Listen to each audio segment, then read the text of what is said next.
पूरे देश का ध्यान इस समय गुजरात की तरफ है। हालांकि यूं तो पूरी दुनिया का ध्यान गुजरात की तरफ है, लेकिन चुनाव का काउंटडाउन शुरू हो गया और इस लिहाज से गुजरात क्योंकि एक जागरूक भूमि है, गुजरात से अनेकों क्रांतिकारी फैसले हुए। पूज्य बापू से लेकर सरदार पटेल की इस भूमि से पूरे देश को दिशा और ऊर्जा मिलती है। भारत विश्व का सबसे बड़ा लोकतंत्र है और भारतीय जनमानस ने इस लोकतंत्र की अक्षुण्णता के लिए काम किया है। आजादी के 75 वर्षों में इस देश में बहुत सारी चीजें नहीं बदली थी, बहुत सारी चीजें अब बदली हैं और देश में बड़े राजनीतिक परिवर्तन की शुरुआत की धरती भी गुजरात रही है। देश के लोकतंत्र पर जब पहली बार आपातकाल के रूप में हमला हुआ तो सबको संज्ञान है कि गुजरात का नवनिर्माण आंदोलन और बिहार का समग्र क्रांति आंदोलन, जिसने 1975 के उस आपातकाल के खिलाफ अलग जगाई थी, आजादी के संघर्ष से लेकर लोकतंत्र की रक्षा के लिए जो आंदोलन चले, उसमें गुजरात ने हमेशा अगुवाई की है।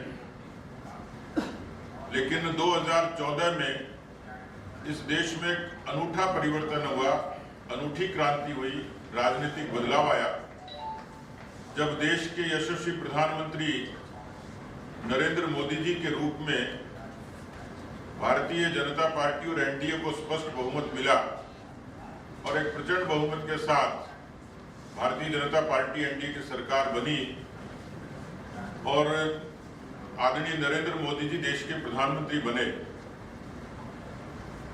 आजादी का आंदोलन, उसके बाद आपातकाल का आंदोलन, उसके बाद श्री राम जन्मभूमि का आंदोलन और ये चौथा अवसर था जब देश में इस तरीके से बड़ा परिवर्तन आया। ये परिवर्तन था कांग्रेस की अराजकता के खिलाफ, वंशवाद के खिलाफ, भ्रष्टाचार के खिलाफ, और इस देश ने उन सब मुद्दों के खिलाफ कांग्रेस पार्टी को नकारा, भारतीय जनता पार्टी को स्वीकारा। आज पूरे देश में और केवल देश नहीं, दुनिया में गुजरात के विकास मॉडल की चर्चा होती है।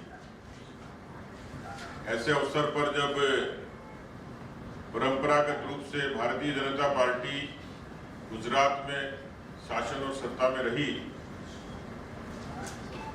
मुख्यमंत्री के रूप में ये सौभाग्य की बात है कि माननीय नरेंद्र मोदी जी को 21 वर्ष मुख्यमंत्री से लेकर प्रधानमंत्री के सफर के हुए। मुख्यमंत्री के रूप में भी और देश के प्रधानमंत्री के रूप में भी उन्होंने इस देश को बुनियादी मुद्दों के आधार पर और वैचारिक मुद्दों के आधार पर बदलने की एक जो मुहिम शुरू की, वो आज सफल होती दिखती है। नए भारत के रूप में, एक विकसित होते भारत के रूप में, देश में, दुनिया में बढ़ती हुई साख के रूप में। और ऐसे में क्योंकि गुजरात और राजस्थान दोनों का संबंध भाई जैसा है,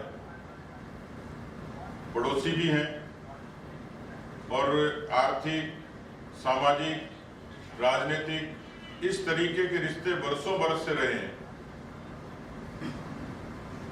और उस रिश्ते के नाते, क्योंकि इस समय देश और दुनिया में राष्ट्रवाद का विचार इसको मान्यता मिली है, इसको और ऊर्जा मिले, ताकत मिले,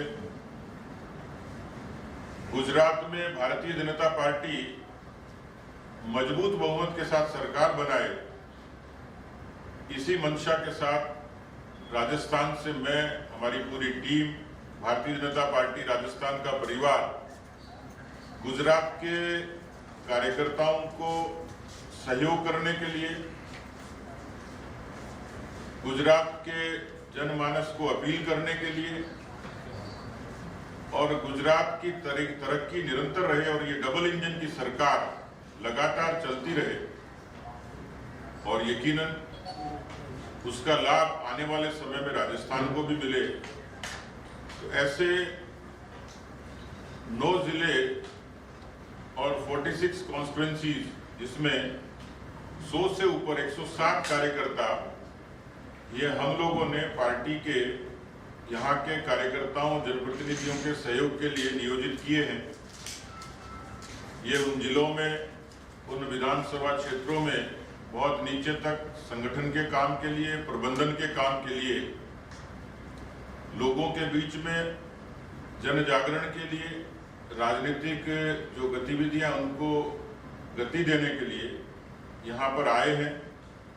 सभी ने काम शुरू कर दिया और आज उनकी एक विशेष बैठक थी, एक मीटिंग थी उनकी, सभी लोगों की जो पूरे प्रदेश में, गुजरात में नियोजित हुए हैं अलग अलग विधानसभा क्षेत्रों में और जिलों में।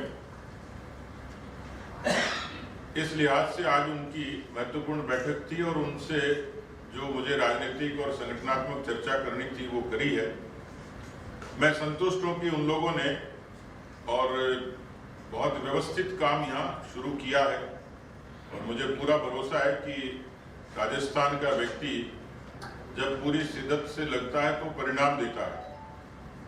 हम लोग परिश्रमी हैं और ये भी इस बात की भी हमें खुशी है कि गुजरात के विकास में, गुजरात की आर्थिक तरक्की में राजस्थान के प्रवासियों का बड़ा योगदान है।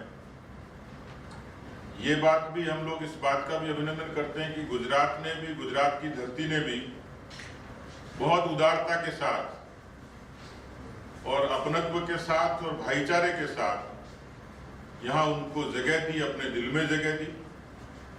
और इसलिए जो समरसता गुजरात और राजस्थान में दिखती है वो अनूठी है और एक दूसरे के पूरक हैं और मुझे एक सुनहरा भविष्य दिखाई देता है कि इन दोनों की जो बॉन्डिंग है लंबी भी चलेगी और इसका लाभ राजस्थान को निश्चित रूप से मिलता रहा है, भविष्य में भी अच्छे तरीके से मिलेगा।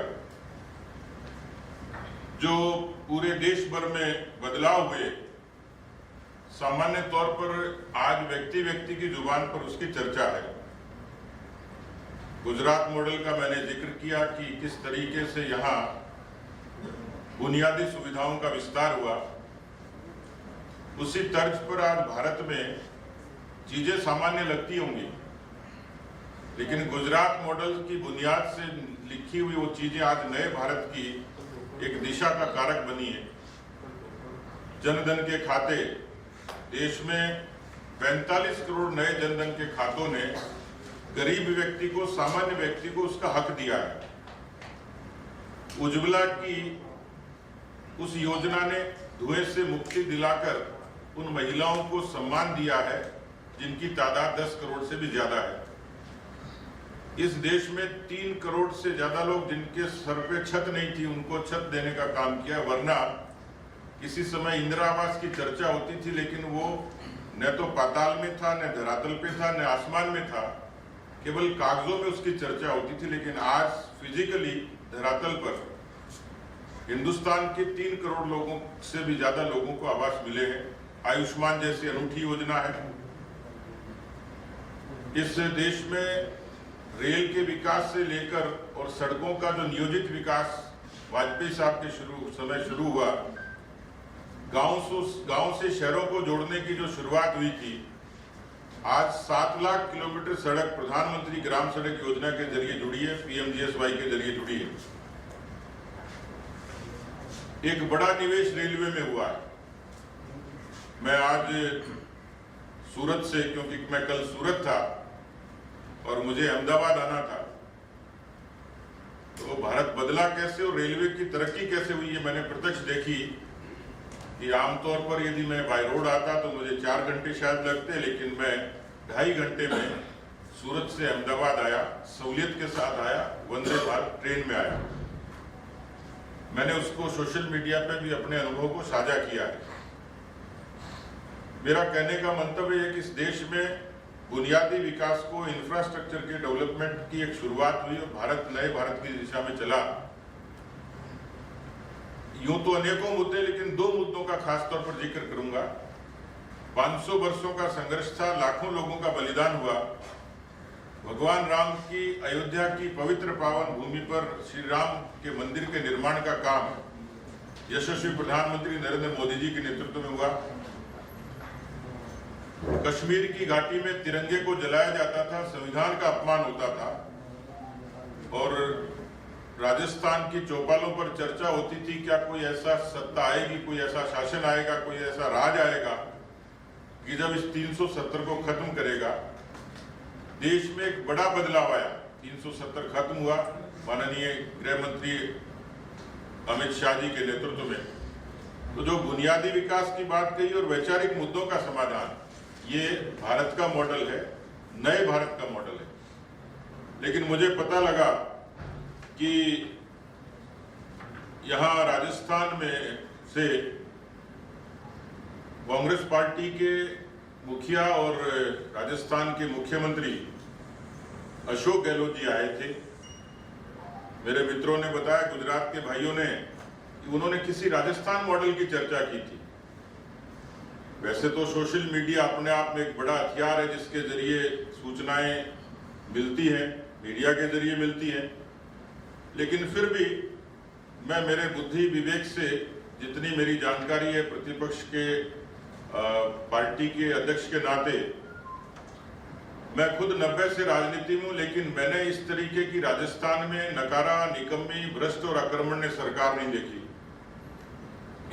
राजस्थान को आप सब जानते हैं कि राजस्थान को शांतिपूर्ण प्रदेश माना जाता है।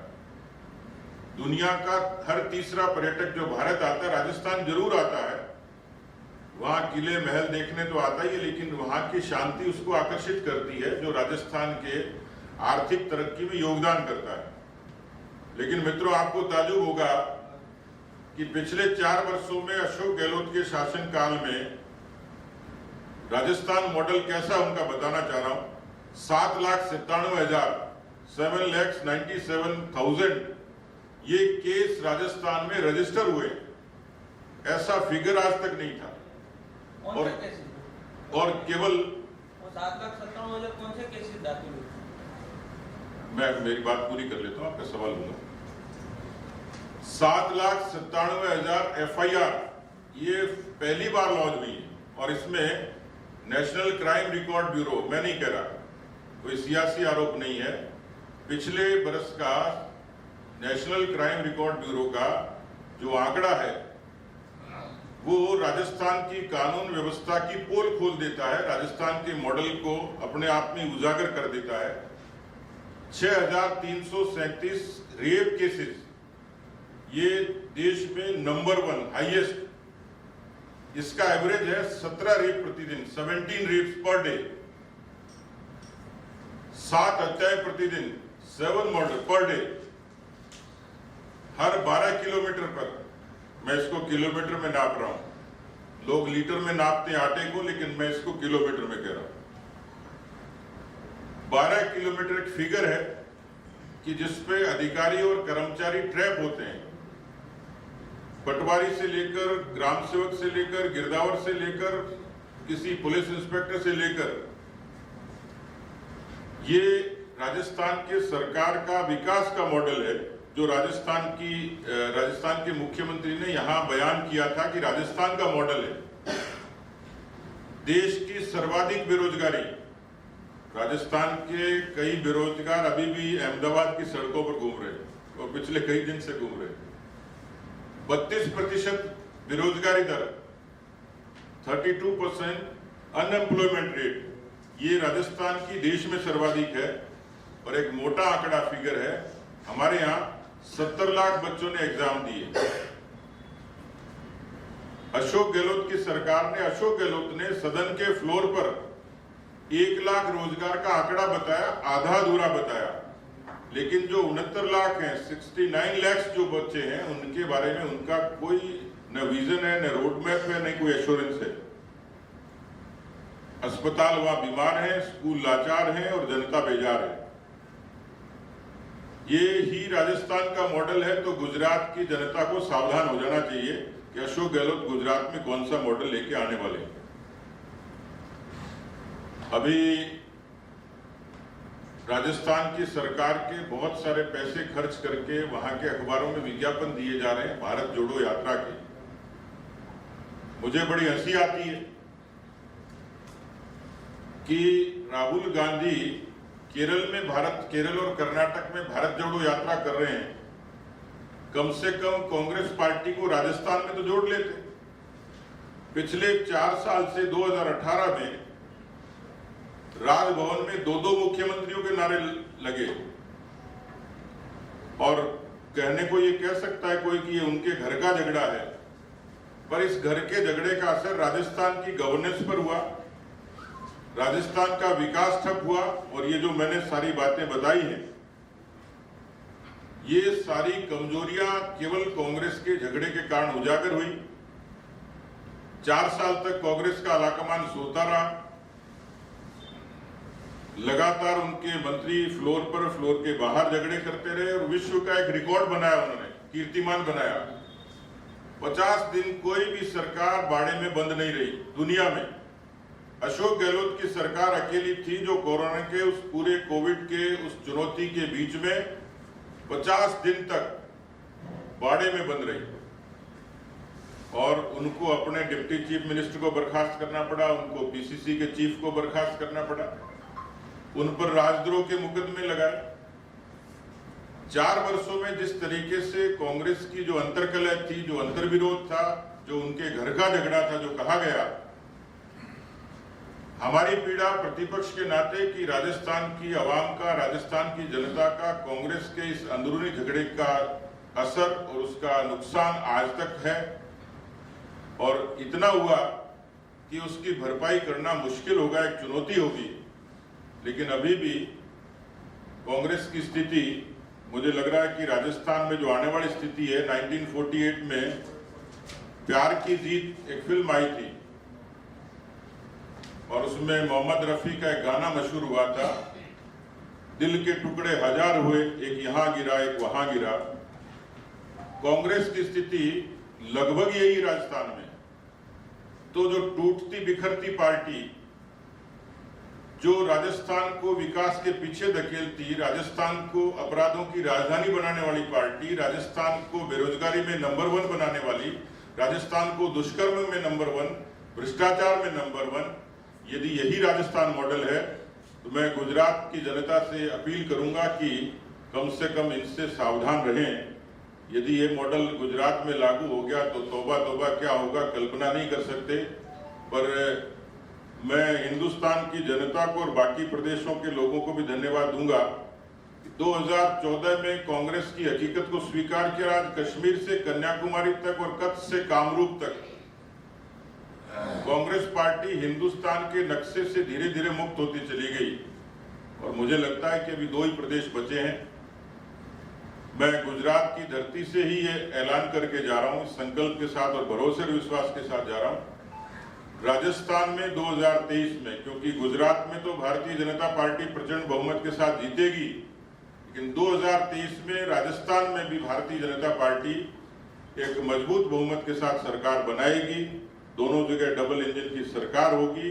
गुजरात और राजस्थान मिलकर आपस में अपने अपने प्रदेशों के विकास के लिए प्रधानमंत्री जी के नाम और काम पर अपने अपने प्रदेशों को लोक कल्याण के जरिए सहूलियत देने का काम करेंगे। आप लोगों ने मुझे सुना और ये अवसर दिया, इसके लिए सभी मैं मीडिया के बंधुओं का कृतज्ञता और आभार व्यक्त करता हूं। धन्यवाद। आपका कोई सवाल है तो मैं स्वागत करूंगा। भैया जी, गहलोत जी जब यहाँ पे आते हैं तो प्रेस में उन्होंने बताया था कि 125 सीट के साथ यहाँ पे सरकार बनाएंगे। इस दावे को कैसे देखते हैं आप? मुझे लग रहा है कि उन्होंने हिंदुस्तान के सारी विधानसभाओं के सीटों का फिगर बताया कि कांग्रेस को पूरे देश भर में 125 सीटें मिलेंगी। कई नेता ऐसे बोल रहे हैं कि जहां कांग्रेस की सरकार है वहीं आम आदमी पार्टी की सरकार जीत रही है, इस तरह की दावा कर रहे हैं। तो क्या आप मानते हो कि राजस्थान में ऐसा कुछ होगा? देखिए, देश में 700 से 800 राजनीतिक दल हैं। भारत का लोकतंत्र इस बात की इजाजत सबको देता है। जहां तक देश में ऐसे प्रदेश हैं जहां तीसरे दल को, तीसरे विचार को, तीसरे मुद्दे को मान्यता नहीं है। गुजरात भी उसमें है, राजस्थान भी उसमें है और मध्य प्रदेश भी उसमें है। यहाँ मोर और लेस बाइपोलर पॉलिटिक्स है।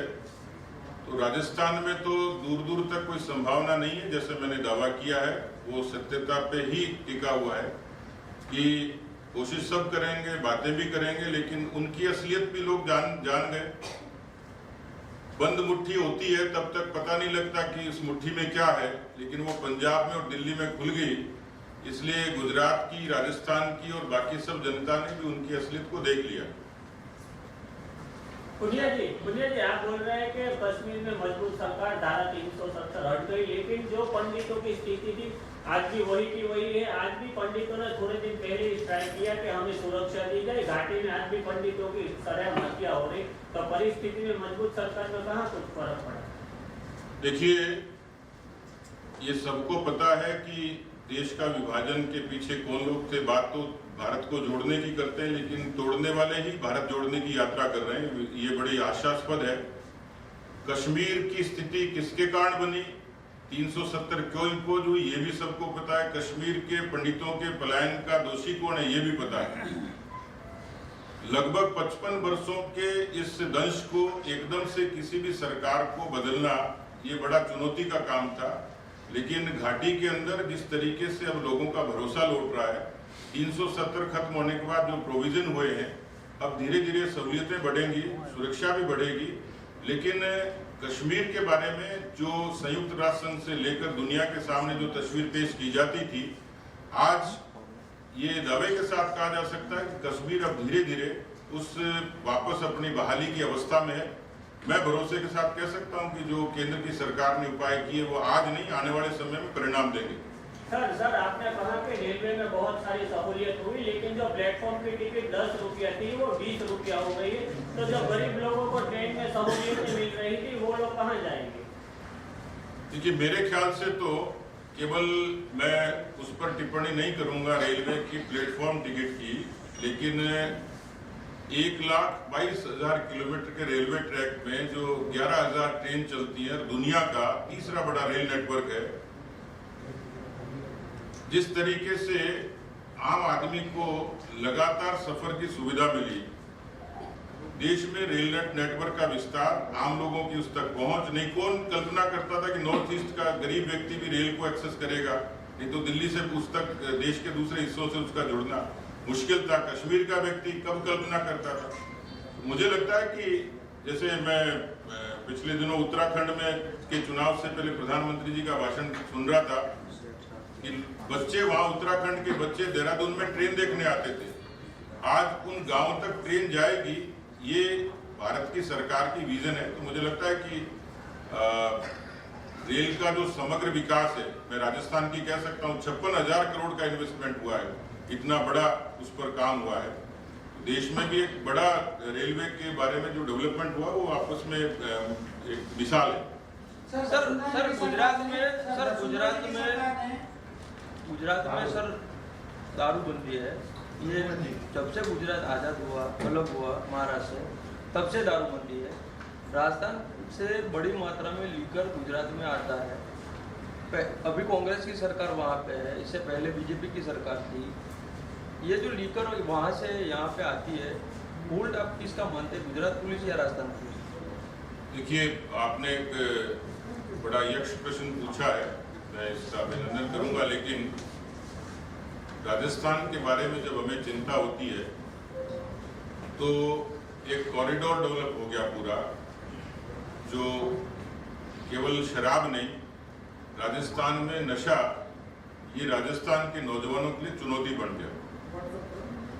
मुझे लगता है कि जिस तरीके से राजस्थान की सरकार की नीति रही है, उसका नुकसान उसके कारण पड़ोसी प्रदेशों को भी हुआ है। और इस पर मुझे लगता है कि राजस्थान की सरकार को प्रभावी रूप से काम करने की जरूरत है। सर, पूर्वी राजस्थान के लिए वसुंधरा सरकार ने एक ईस्टर्न कैनाल प्रोजेक्ट बनाया था, जो 12 से 13 जिलों को नहर से पानी पहुंचाने की बात है। अभी गहलोत साहब भी उसी प्रोजेक्ट को लेकर काफी इनिशिएटिव ले रहे हैं। वो सेंट्रल गवर्नमेंट से मांग कर रहे हैं कि उसको राष्ट्रीय परियोजना घोषित की जाए। बीजेपी के सभी 25 सीट पे 2014 में भी 2019 में 25 सभी सीटों में बीजेपी के सांसद चुनाव जीत के गए हैं। आपका क्या स्टैंड है इस प्रोजेक्ट को लेकर के? देखिए, सीधी सी बात है, इस पर इसका मैं जवाब लंबा नहीं करूंगा।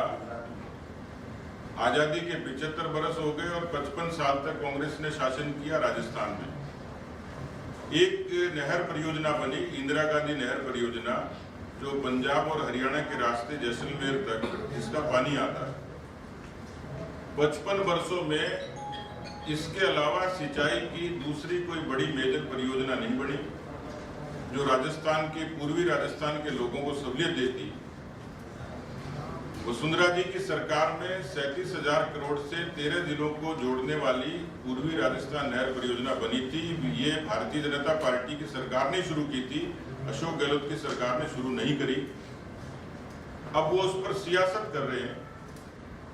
भारत की सरकार ने स्पष्ट कर दिया कि जो राष्ट्रीय परियोजना के मापदंड पूरे किए जा सकें, उनको पूर्वी राजस्थान को, अशोक गहलोत को न तो पानी देना है न सिंचाई की सुविधा देनी है। यदि उनकी नीयत में ईमानदारी होती तो राजस्थान में जो जल जीवन मिशन है या जो सेंटर स्पॉन्सर्ड स्कीम्स हैं उनको ठीक से लागू करते। जल जीवन मिशन का 27,000 करोड़ रुपया राजस्थान को मिला और राजस्थान का मंत्री और मुख्यमंत्री चिट्ठी लिखते हैं कि इस योजना का कार्यकाल 2 साल बढ़ाया जाए, क्योंकि जो टारगेट था 84 लाख लोगों को पानी के कनेक्शन देना, उसमें केवल 60 लाख दे पा रहे हैं, 24 लाख को अभी भी नजरअंदाज कर रहे हैं। यानी उनकी केंद्र की जितनी योजनाएं उनकी अनदेखी करना, उस पर राजनीति करना। पूर्वी राजस्थान नहर परियोजना के बारे में भी अशोक गहलोत को पानी नहीं देना, उसको सिर्फ राजनीति करनी है। भारतीय जनता पार्टी की सरकार ने, केंद्र सरकार ने स्पष्ट कर दिया कि वो जो पानी की निर्भरता है उसके मापदंड को पूरा कर दें और भारतीय जनता पार्टी की, केंद्र की सरकार प्रतिबद्ध है लोगों को पेयजल की और बाकी सुविधाओं को देने के लिए पूरे तरीके से तैयार है, लेकिन वो सियासी गेम जरूर उसमें कर रहे हैं। नहीं, आपका स्टैंड क्या है? छात्रों ने पूछा कि आपका स्टैंड क्या है? हमारा स्टैंड ये है कि हमने ही वो नहर परियोजना शुरू की थी। अशोक गहलोत की सरकार यदि वो केंद्र सरकार की ये नहर परियोजना के, राष्ट्रीय परियोजना के मापदंड को पूरा करती तो केंद्र की सरकार के केंद्रीय मंत्री, जल शक्ति मंत्री गजेंद्र सिंह ने ये स्पष्ट कर दिया कि भारत की सरकार पूरे तरीके से इसको दर्जा देने के लिए, ये लोगों को सिंचाई का पानी देने के लिए पूरे तरीके से प्रतिबद्ध है, लेकिन ये उसको पूरा नहीं कर रहे। सर, राजस्थान में अभी तक जाट समाज से कोई मुख्यमंत्री नहीं बना, तो अगले चुनाव में बीजेपी किसी जाट से भारतीय जनता पार्टी तो सबका साथ, सबका विकास, सबका विश्वास और सबका प्रयास पर काम करती है। मुझे लगता है कि हम लोग समग्रता से काम करते हैं। जब जिसको अवसर मिलेगा पार्टी के संसदीय दल को तय करना, लेकिन एक बात के लिए पूरी राजस्थान की सभी 36 कौम प्रतिबद्ध है कि 2023 में कांग्रेस को सत्ता से बाहर करें और भारतीय जनता पार्टी को काबिज करें।